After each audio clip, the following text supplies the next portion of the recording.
Welcome back to Star Trek Frontiers. We're playing with Lursa and B'Etor, and we are trying to explore the sector of space and find out what is going on.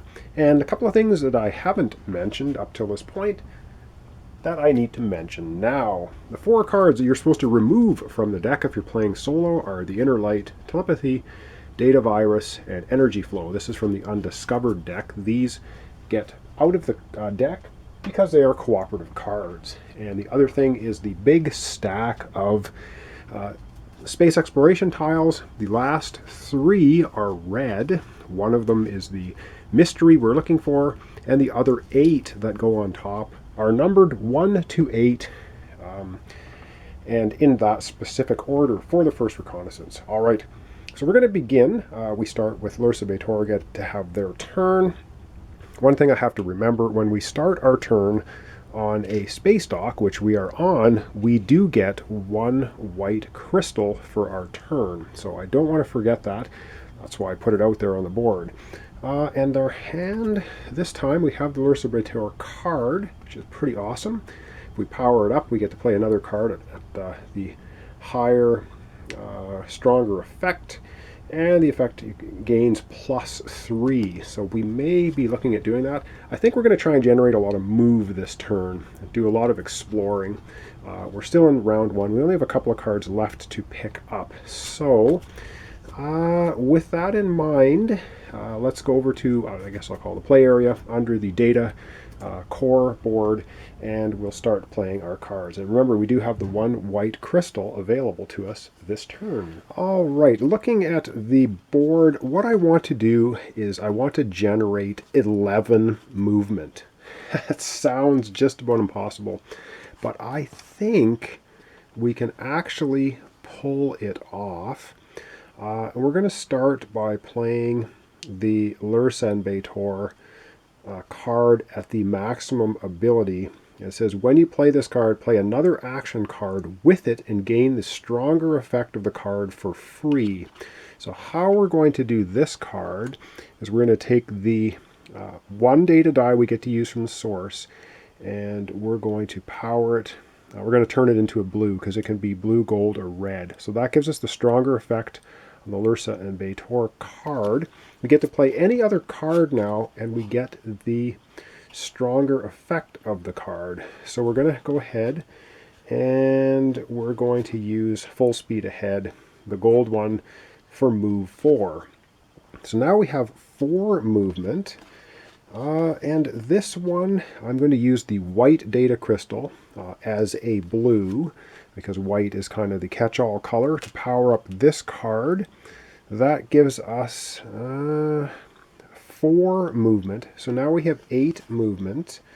And there was a way for me to get 11 movement, wasn't there? Or did I mess this? Oh, you get +3 for this. So that's 8, 9, 10. That gives us 11 movement. We still have 2 cards left in our hand, and we used 1 from the source.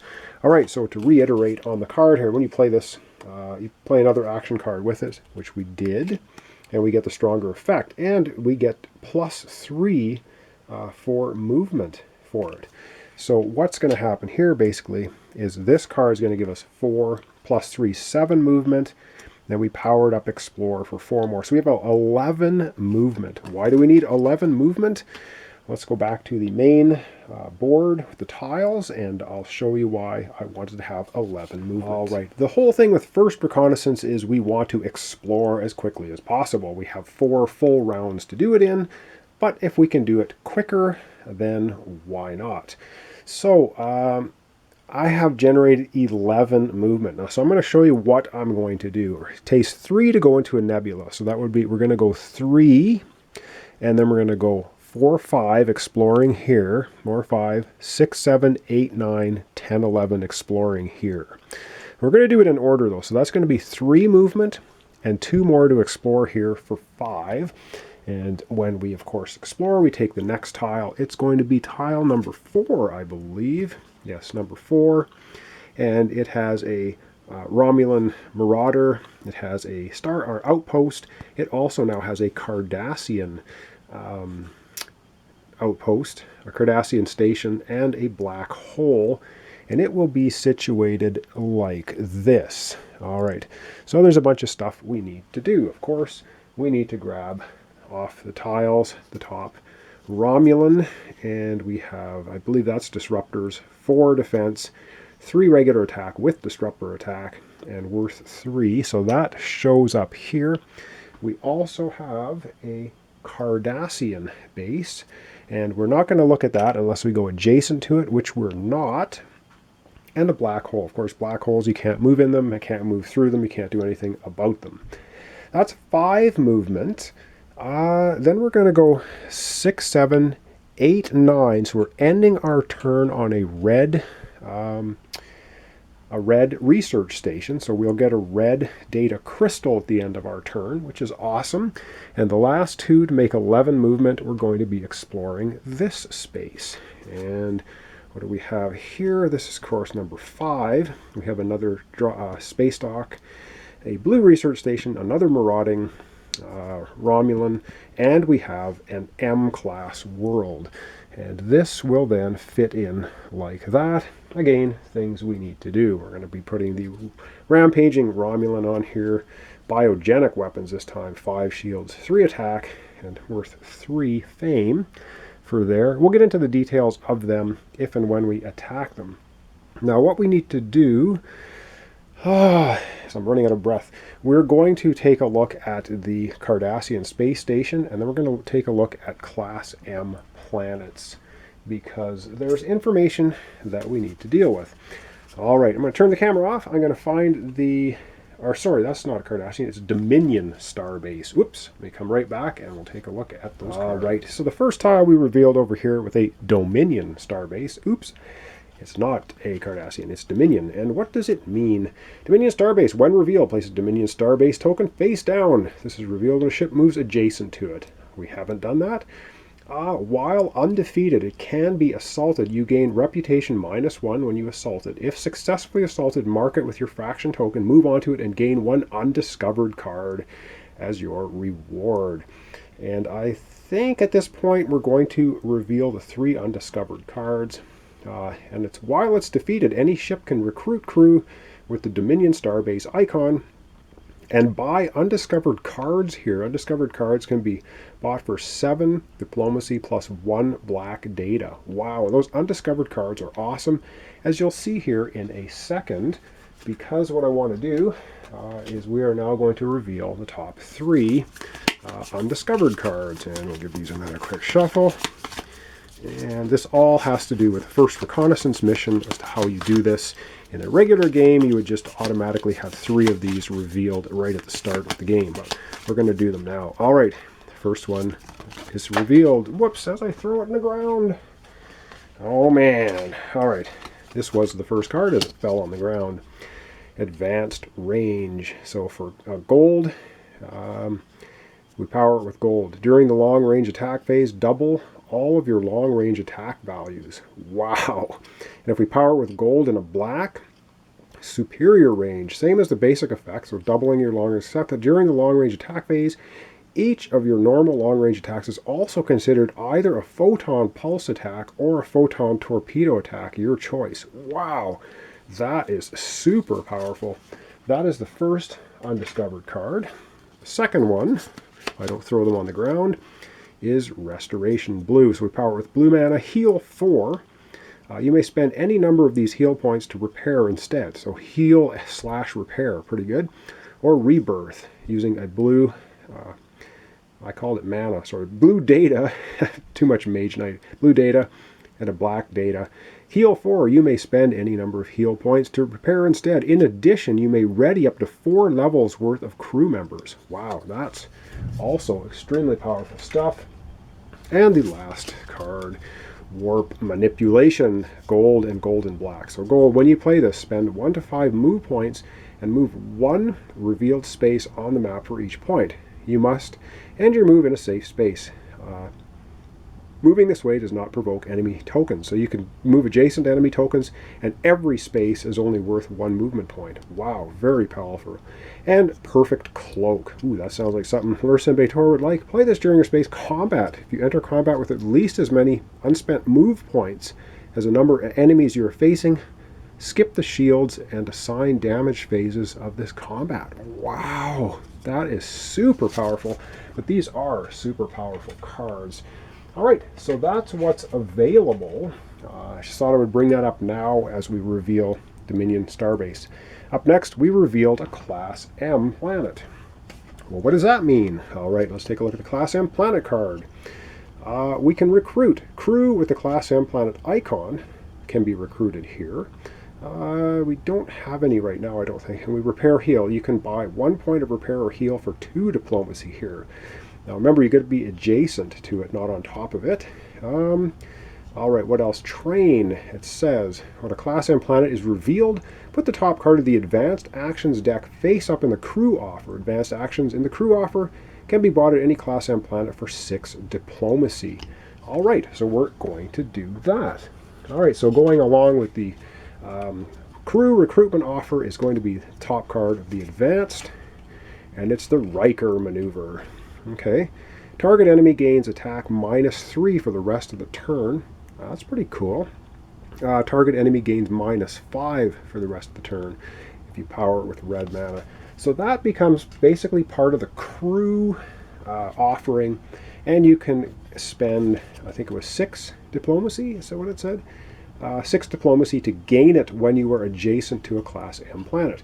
You can also decimate a Class M planet. You can try to decimate a Class M planet in your action for the turn. If you do, you gain -3 reputation, draw a random Dominion Starbase to fight. If you defeat the enemy, mark the space with your faction token and gain 1 undiscovered card of your reward. The planet is now decimated. So you can destroy a Class M planet to try and get an undiscovered card. Oh, lots of talking. All right, that's basically everything we've done. Now, we do have an action we could play, but we're not really in any sort of good space to play actions. And so I think we're just going to say that's going to be the end of our turn. So let's go back to the data core area and do the end of our turn for Lursa and B'Etor. All right, the end of the turn for Lursa and B'Etor. They used the blue. This will be re-rolled. And this time, can we see it? It turns out to be a gold. I'm going to discard all used cards and all tokens. So we're discarding all of these to this card pile. Lursa and B'Etor have 2 cards left, so they will draw up to 5. They only have 2 cards left to draw at all, though. So they're going to have a hand of 4 cards for the next turn. So they have attacker shields 2, repair, or draw 1 card, repair 2 cards, diplomacy, diplomacy 4, and synthesize data. This is another helpful card. Let's see what it says. When you play this, you also pay 1 red, blue, or gold data token, gain a data crystal of that color in your inventory. Okay. Also pay 1 token.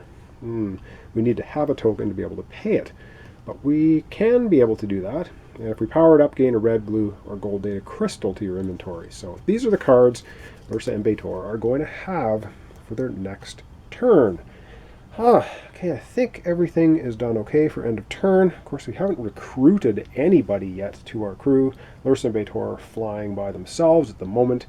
And now it is time for the dummy player to have their turn, so let's go over there and process that. All right, and pretty easy. Once again, for the dummy player, they just got 1, 2, 3 cards off the top. So 1, 2, 3, and so first card, second card. The third card is a gold card. All right, and there's 1 gold token on the Defiant, so we're going to flip another card. We don't care what color it is, and that's just going to be for the timer. So what do we have left here? 1, 2, 3, 4 cards left in the dummy player's deck. We basically have no cards left in the draw deck for Lursa and B'Etor. I think we're going to go ahead. And there's one thing I did forget, but I'm going to correct it right now. It has to do with the board that tracks fame and reputation. All right, for every new tile in First Reconnaissance that you explore, you get +1 fame. We did 2 this turn, so we're going to go 1, 2. We're up to 10, so we need 1, 2, 3, 4. We need 5 more fame to jump to the next level. There you have it. And also, we ended our turn on a red research station. And so we are able then to gain a red data crystal to our into our source to keep for whenever we'd like to play it. All right, so we're going to go then back to Lursa Beitor and we're going to take a look at the cards again. We'll do that in a second here. Let's go back to the map and see maybe what we can do. Looks like we're only going to have maybe one more turn for this round because we're basically out of cards. All right, I apologize if there's glare. I'm trying my best to not have it to be glare. Looking at the map here, I think what I want to do is I want to do some recruiting. I can't really do much of anything else. I can't get over to these ships and attack them or anything right now with the cards I have. So I'm going to need 2 movement to move on to the outpost, and then I'm going to need a total of at least 4 influence to recruit a crew member. So I think I'm able to pull that off. And so let's go back to the data board area for this turn, and we'll see how I'm going to do that. All right, back to the data core. I can't even play this card because I don't have a data crystal or a data token at all. All I have is 1 red data crystal, which I kind of want to hang on to, and I think I can do that. So for 2 movement, I'm just going to take synthesized data and battle stations. I'm going to play both of them just sideways for 2 movement. All right, that's going to move us onto that outpost. So let's go back to the map, and we're going to do our 2 movement. Kind of a waste of cards to do that, but what do you do? I'm going to have to do it anyway. So let's go back to the map. We're going to move into that outpost. Right. So we're moving 2, 1, 2 onto and into the outpost. All right, back to the data core. Now let's see how we can generate 4 influence, because this guy here, our Federation officer, can be recruited at an outpost, but it costs 4 influence or diplomacy influence to get him. Actually, diplomacy, not influence. I think influence is Mage Knight. Oh, getting them mixed up. It's diplomacy here. So we need 4 diplomacy to sucker this Federation officer into joining Lursa and Beitor. So let's go back to data core and figure out how we're going to do that. All right, here we have Lursa and Beitor. The only 2 cards they have left at all are open hailing frequencies. Diplomacy 2, if we power it with a red, we get diplomacy 4. We can do it this way. All right, actually, I'll show you how to do it a different way. We can have 2 ways to do it. We can play this here, and we can power it with 1 red data from the source, giving us diplomacy 4. That's enough to get him. Is there any other way? Or diplomacy 5 is about all we can get maximum. Actually, diplomacy 6, but this guy can only be... Yeah, he's the only one that can be recruited anyway. So we're going to go ahead and do it this way. This card's not going to really do us any good. It's repairing or drawing cards. We don't have any damage. We have no cards left to draw. So this one, really not going to do us any good for anything. So what we're going to do, we're going to play this as diplomacy 2. We're going to turn this sideways for diplomacy 3. And let's not forget, up here on our influence track, reputation track, we're at +1. That gives us +1 diplomacy. So now we have a total diplomacy of 4 as we sit on that outpost, and diplomacy 4 is what we need to recruit the Federation officer. So now he becomes part of our crew. So I'm going to put him under the first command token that we have, and that's going to be the end of our turn. And so at the end of the turn, of course, we're going to do cleanup, and we're going to discard all of the cards we played now for Lursa Beitor, which is everything. And now it's going to be the dummy player's turn. We're going to go ahead and use this. It gives us a gold token, but a blue crystal to our inventory. So we're going to flip it over. We can do that once per round. So that gives us a blue token. So now we have a blue and a red token in our inventory. And it gives us a gold mana token, which I guess we did have a token we could have spent on synthesized data, but whatever. This is just going to go away because we're not able to use it. And I know you're probably screaming at the camera and the screen, what are you doing things this way for? Well, I'm not the master of strategy by any stretch of the imagination. But so far I think what I've done has worked. At least I think it has. So that's really the end of Lursa and Bidehurst's turn. They would drop to 5 cards. They have no cards at all to draw. And so I think now we're just going to go over to the dummy player and see what they're going to do for them. And of course, dummy player, very simple. First 3 cards, 1, 2, 3. We look at it, it's gold. So we have 1 gold token. We flip over 1 more. Boom. Dummy player is now out of cards. Lursa and Beitor, though, get another turn. Lursa and Beitor have no cards at all. They declare end of turn. Back we go then to the dummy player, who also declares end of turn. It is now the end of the turn. So I'm going to zoom out. We're going to do end of turn actions. Getting ready for the beginning of round 2. So let me get that sorted out, and we'll come right back. And this is going to be basically the end of round 1. All right, I'm kind of 50,000 feet here because I'm going to try to do things in the right order if I can for the next round. So we're finished. Round 1 is over. So we're going to be going on to round 2. Now let's keep in mind we only have 4 complete rounds to discover what's going on in the sector of space. First thing we do, we're going to take all of our data dice, we're going to re-roll them. And we have to have 2 of the basic colors at least out of 3. And we have red, a gold, and the white wild card. So that worked out perfectly. Now we have to refresh the crew offer. So I'll just kind of tilt up here if I can a little bit. These guys that were not recruited go away. They go to the bottom of the crew deck, and we're going to pull 3 new ones. So we're going to have another Federation officer can be recruited at an outpost for 4, attacker shields 2, diplomacy 2, move 2. Gee, that's exactly the same as the one we just got. And the next one is Riker. He can be gotten at a class M world, also a Dominion star-based, diplomacy 4. Wow, costing 7 to get him though for diplomacy. Target an enemy does not attack. Wow, does not attack this combat. Gain a red data crystal in your inventory. All right, Riker is available. He must have been on Ryza, I guess, is the Class M planet we found. And we also have Wayon, Class M planet as well, and a Dominion star-based, diplomacy 4. Target enemy gains defense -3. Gain a blue data token, okay, to the inventory. So that's our crew offer. Now we also take this card, which was there because of the Class M planet. It goes to the bottom of our advanced action deck, and we're going to reveal another one for the 1 Class M planet. Unconventional tactics, move 2.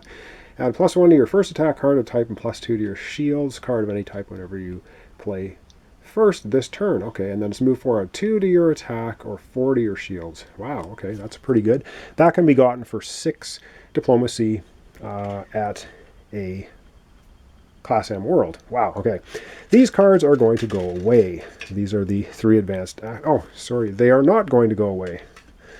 See, I knew I was going to screw this up. The one that is farthest to the bottom, this is going to go into the dummy player's hand.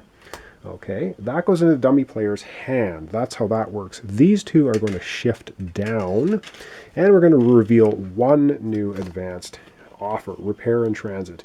Move 2 or repair 1, move 4, repair 2. Okay, that's what that advanced option is. Okay, now we're going to go over to this side, which is the undiscovered.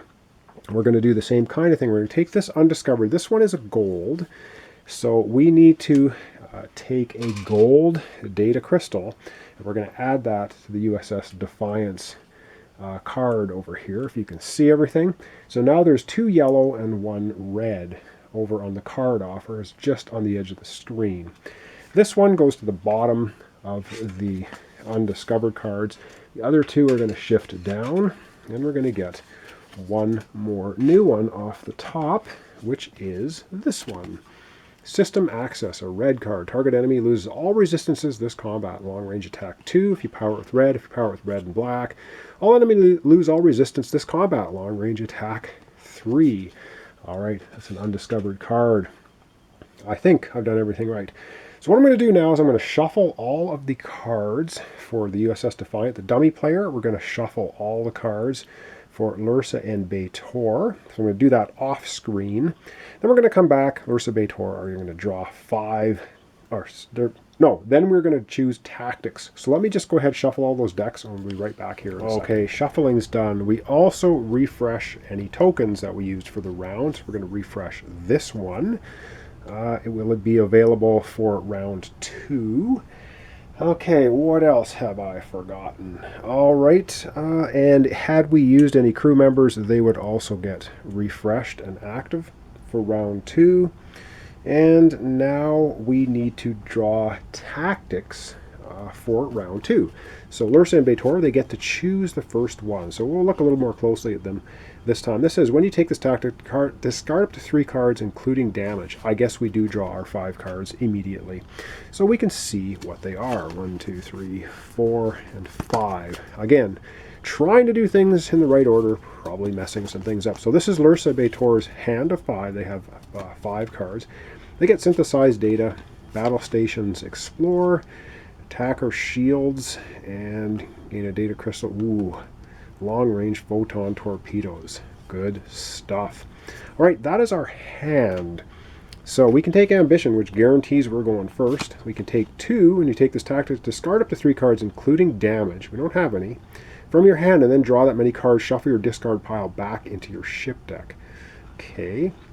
Or 3, when you take this tactic, take a data die of a base of color red, blue, gold from the core and put it on this card. You can use that die or any of your turns this round. If you do, re-roll at the end of the turn, return it to the core, or 4 at the end of each turn. If you have at least 2 non-damage cards in your hand before you draw 1 as if your hand is 1 higher. So we can have 6. I think we're going to take 4. And that means we're going to have to keep that in mind. I'm going to put it, I think, up here, so I try not to forget it. And now the dummy player gets to choose one as well, and they choose 1. They're going first. So we're going to replace card 6 and 5 back into the offer now for the next round. Those will be available for round 3. 1 and 4 are not going to be available for round 3. Okay. That is it. So let me readjust the camera. We'll wrap up for this episode, which is the end of round 1. All right, so we're going to end off here kind of high level. I got to remember this, which I'll probably forget. At the end of each turn, if you have at least 2 non-damage cards in your hand, before you draw as if your hand was 1 higher. So instead of having a 5 hand limit, we could have 6, but we have to keep 2 cards. So we have synthesized data, battle stations, explore, attack. I'm going to have to do some thinking between episodes, of course, as to what we want to do. We also now have a Federation officer. We're sitting on a starbase, or outpost right now, so we could recruit that other Federation officer as well. We have this token, which we can flip over, giving us a blue data crystal and a gold mana token. We also have in inventory 1 blue data crystal, 1 red data crystal that we can store and use whenever we want. So things are looking good. We have a red, a gold, and a wild card in the data core. And name of the game, of course, we want to explore and we want to find out what's going on in this sector of space. So here we are kind of in the middle. We have Romulan here, we have a Dominion starbase, which we don't know what's in there. We have a Romulan starbase, which I now know is upside down, which we also don't know what is there. So thanks so much for watching along. This is Star Trek Frontiers. We're playing first Reconnaissance solo with Lursa and Beitor, trying to find out what's going on in the sector of space. Something fishy, of course. So thanks so much for watching along. Thanks for your comments, your subscriptions and likes. Really appreciate it. Join me next time, where we're going to be beginning round 2 of Star Trek Frontiers. So thanks so much, and we'll see you then.